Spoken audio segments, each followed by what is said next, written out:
अंदाज नया, माध्यम नया, पॉलिटिक्स वाला। आओ राजनीति करें। कोई 10 दिन पहले चुनाव के परिणाम का आकलन करते हुए मैंने एक वीडियो रिलीज की।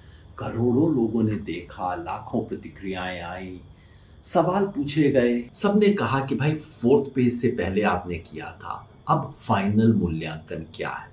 तो ये आपके सामने है फाइनल मूल्यांकन मेरे ख्याल से इस चुनाव में बीजेपी को 240 से 260 के बीच में सीट आनी चाहिए।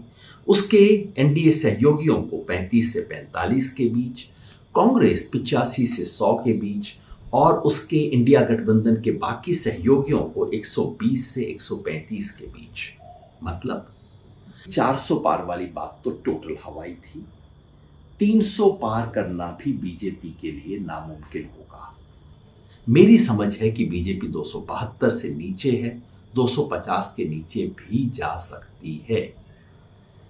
इंडिया अलायंस 205 और 235 के बीच में कहीं है, यानी कि बहुमत से पीछे है, एनडीए से पीछे है। लेकिन अगर आने वाले कुछ दिनों में उत्तर प्रदेश और बिहार में कुछ बड़ा बदल हो जाता है तो ये संभावना से इनकार नहीं किया जा सकता कि उस एक्सट्रीम सिचुएशन में इंडिया गठबंधन एनडीए से आगे निकल सकता है, मगर आज है नहीं। मेरे पास कोई एग्जिट पोल नहीं है, सीधा साधा मोटा जमीनी मूल्यांकन है, लेकिन कहीं कुछ चुभ गई है बात, बहुत सवालों की बौछार हो गई है। एक बात हर कोई पूछता है कि साउथ में और ईस्ट में क्या बीजेपी गेन नहीं कर रही, और वहां के गेन्स होंगे, बाकी के लॉसेस तो बराबर हो जाएंगे। इस बात में छोटा सा सच का अंश है। सच का अंश ये है कि हाँ, जो तटीय पट्टी है केरला से लेके उड़ीसा तक, इसमें बीजेपी के वोट बढ़ेंगे, थोड़ा सा सीट का भी फायदा होगा। शुरुआत यहीं से कर लेते हैं, बीजेपी के गेन्स देख लेते हैं। फायदा उतना नहीं जितना वो सोचते हैं। केरला, तमिलनाडु और पौंडीचेरी मिला के बीजेपी की अपनी सीट सिर्फ 2 बढ़ सकती है। एलाइज को भी 2 और सीट आ सकती है। आंध्र में बीजेपी के एलाई, टीडीपी और जनसेना ने बहुत अच्छा परफॉर्म शायद किया है। कुल मिला के इन्हें 15 सीट आ सकती हैं। बीजेपी की अपनी सीट बढ़ेंगी 3।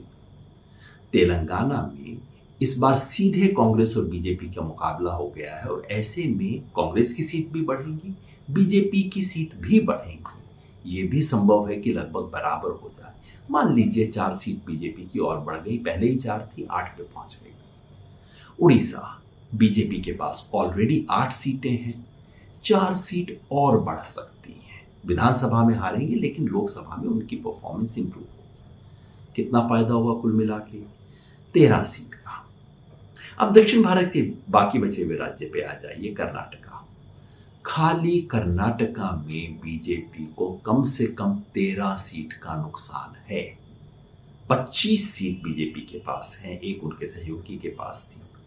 12 से ज्यादा इस बार बीजेपी की नहीं आ रही, तो 13 सीट का जो फायदा बाकी सब राज्यों में हुआ वो अकेले कर्नाटका में बराबर हो गया। बच गया ईस्ट।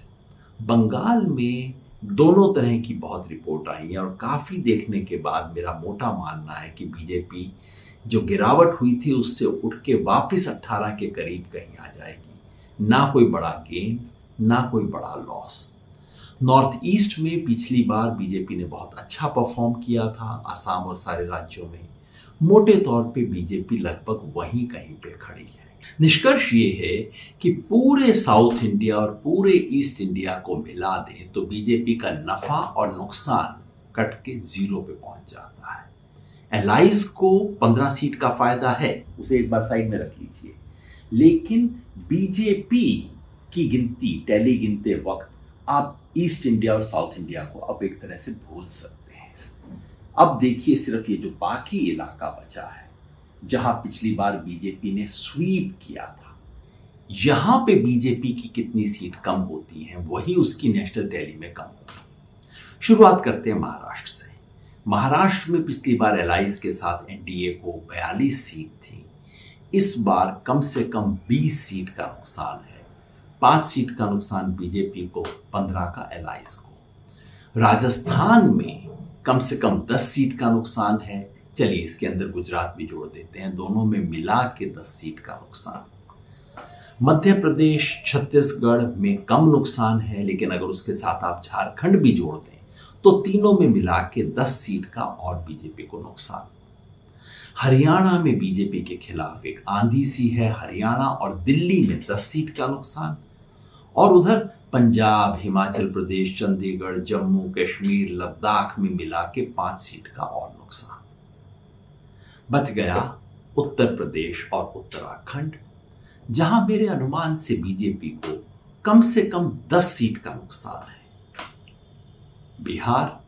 बिहार में बीजेपी और उसके एलाइज को पिछली बार 40 में से 39 सीट थी, कम से कम 15 सीट का नुकसान है। 5 सीट का बीजेपी को, 10 सीट का नुकसान उसके एलाइज को। अब इस सारे को जोड़ के देखते हैं। कुल मिला के बीजेपी को 55 सीट का नुकसान, मतलब पिछली बार 303 से 248, और बीजेपी के सहयोगियों को यहां 25 सीट का नुकसान, लेकिन पहले 15 सीट का फायदा था, तो नेट 10 सीट का नुकसान। इस आधार पे मैं कहता हूं बीजेपी 240 से 260 के बीच में कहीं, और बीजेपी के सहयोगी 35 और 45 के बीच में कहीं। मतलब ये कि ये चुनाव पलट चुका है, और अगर आने वाले 2 चरणों में उत्तर प्रदेश, बिहार और हरियाणा और दिल्ली में यह आंधी अगर और पकड़ ले, तो ये भी हो सकता है कि एनडीए ही 272 के नीचे रुक जाए।